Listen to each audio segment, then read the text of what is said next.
to give 3 bits of advice then to any upcoming bands now, what would be your advice? My advice is quite boring, because I would say definitely get a trade, or or go to college and learn to do something else. Right, okay. So you're not like knackered if you didn't make it. You know what I mean? Yeah. I would say So have something to fall have something to fall back on. I definitely, because I mean, although I would never listen to anybody tell me that, like, but I mean, I think that's probably not a bad idea. Do you know what I mean? So sticking to school, you know what I mean?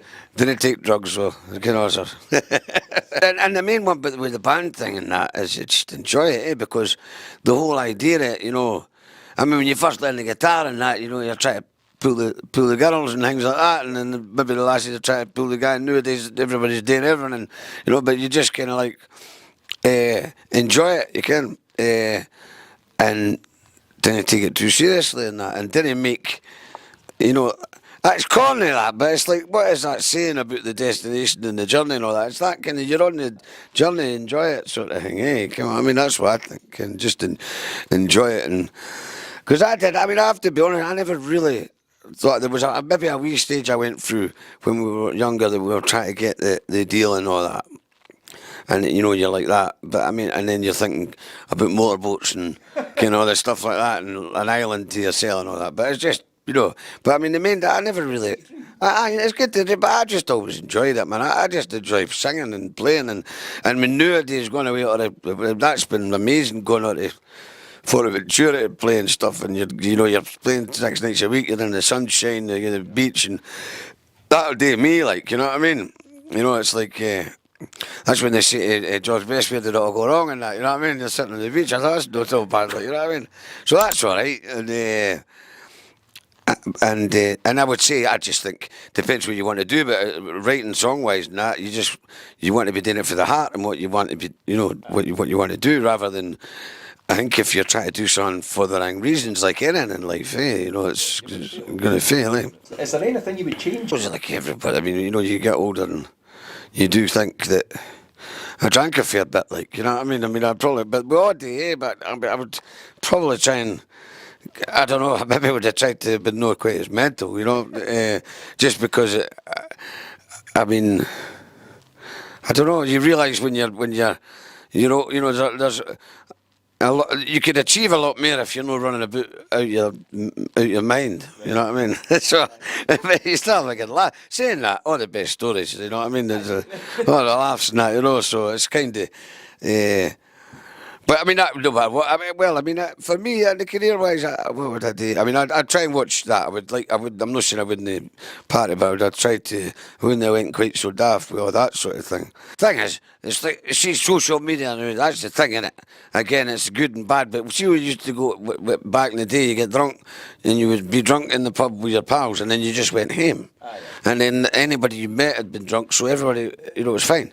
But now you go home and you just go home and you press a button and you can talk to everybody in the grand, and it can give you a bit of anxiety when you because I was one of those folk before the thing about drugs. I was always phoning everybody, so I was always a pest. Like I'd get home and phone everybody in my phone book. Like, why is you phoning? Like, I made a phone Rab out one day. I said, "What are you up to, Rab?" He's like, "Well, I'm sleeping, Stevie," because it's like 4:30 in the morning, eh?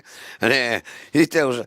But nowadays with the Facebook, I used to leave myself notes. I used to write on it, "Don't go on me tonight, because you'll just give yourself the fear." And I used to do it on my phone, and I used to put the iPad up in the kitchen, came up high so I couldn't get it. I come home, I'd rip the note off and go up and get the iPad and bring it down. Right, I went to fight everybody. You know what I mean? Just mental. But I mean, everybody knows you're joking when you say I know. But that's the initial. I know. But the thing is, it's. I think after a couple of days, I'm all right. You just think that's fine. But when you first wake up, you're like, I mean, folk, you can do that. It can happen anyway, with the drinking. You could have saved somebody's life the day before, and then you get drunk and you wake up and you think, you know what I mean? It's just, it seems to be, and I think the older you get, because you never really used to hear the young ones talking about that. I can't mind us all talking about the fear when we were, but it's the beer fear, like, because as you get older, it just gets a bit, I don't know, man. It's a hard one, because it's so much fun. Getting drunk, but I mean, at the same time, it's I don't know. It's trying to get a balance, eh? You get a balance, eh? But you're the You know what I mean? party, so I suppose Well, I didn't work in the bank, eh? Do you know what I mean? That's what I was saying. It's the hazard of the job, like, you know. Again, it's, well, again, it's, we're all human, eh? We all get, like, you know, we're all emotional wrecks, aren't we? You know what I mean? Everybody is, you know. So, what's been your most successful thing? What's been your most enjoyment out of the band? Well, probably this last waltz thing that we're doing now, because that's been amazing. With the tribute thing to the band, I mean, that was one of my favourite, and we all knew that from my dad's vinyl as well, you know, so we had that. But then getting on the stage singing with Dad and singing with Kirsten and my brothers, and as I say, like Liam and Dave and Alan, they're all like brothers. They've all run about, brought up together. It was an amazing buzz having all the guests up, the Cognac Twins and Gary, and I'm trying not to miss anybody, but that's been a major. Well, see, there's one that's been brilliant, because basically we're just doing it for fun, you know. We've done it, and we love that music. I love all the folk in the band, and so it all thingies up, you know. You do the gig, it's just the atmosphere's electric, and there's no sort of hidden agenda, but you know what I mean? It's just like, this is just what we want to be doing, and to be on the stage with Dad and that is amazing, because there's no loads of times, we've played together loads of times on the stage, but there's no much footage yet in that, so to have all that, we've played Johnny, we've all jammed rock and roll together, but to do an actual thing we've all learned, a music that we all loved. Funnily enough, one of the songs, The Wait, is what Dad was singing is when Nazareth got their name for the band. I pulled into Nazareth. That's where Dad got the name, you know. And so that's a huge highlight for me. Doing that, like that was probably my most. Well, I mean, there's different things. I mean, it's always that. Anyway, I mean, when I do a gig, you know, like, if you get a better reaction with the crowd, I'll get a buzz if I play anywhere, whenever I'm playing, you know. But that was a pretty special one. But it's the only time I get nervous, though, because I didn't really speak much to the crowd in the normal gigs.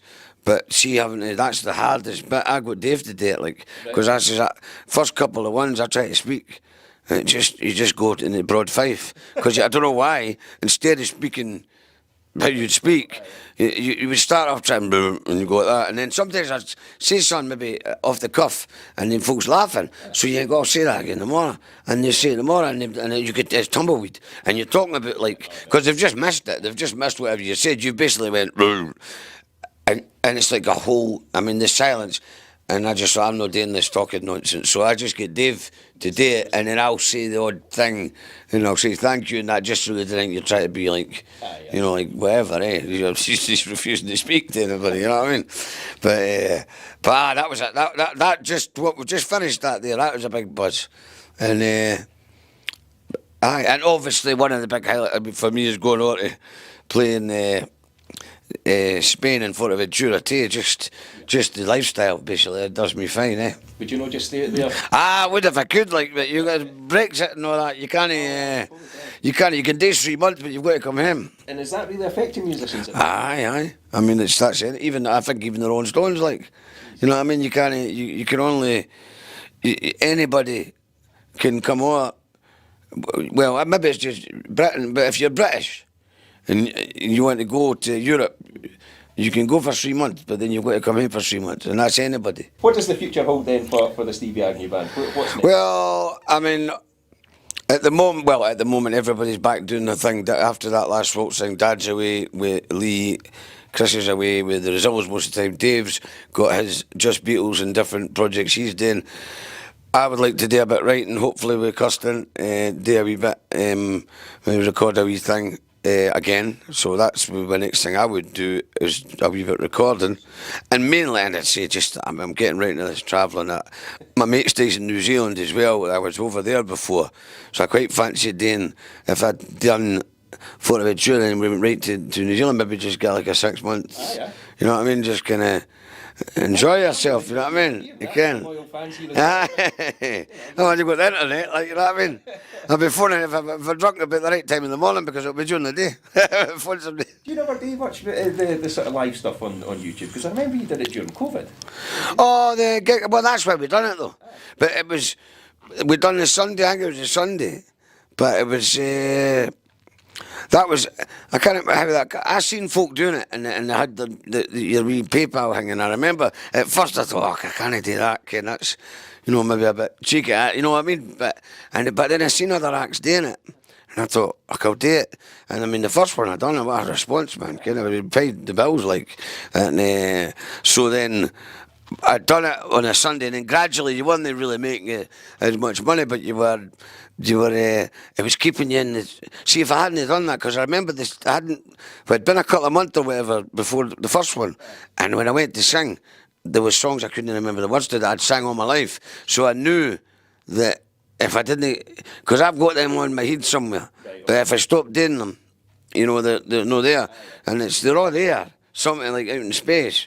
And so I done that every Sunday. It kept the voice going, but it also kept me remembering songs, remembering the stuff all the way through that, and obviously entertain folk. I mean, folk seem to really take that. I was, you know, it's like, it's nice.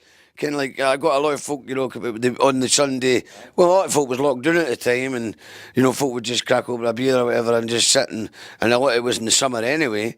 But we've done a good bit of that, and that's the only reason. I mean, Liam has talked about doing it. Like I think he does do it. Loop Me in Studios is his studio. His is the other, you know, studio in Dunfermline, and he was talking about doing one again.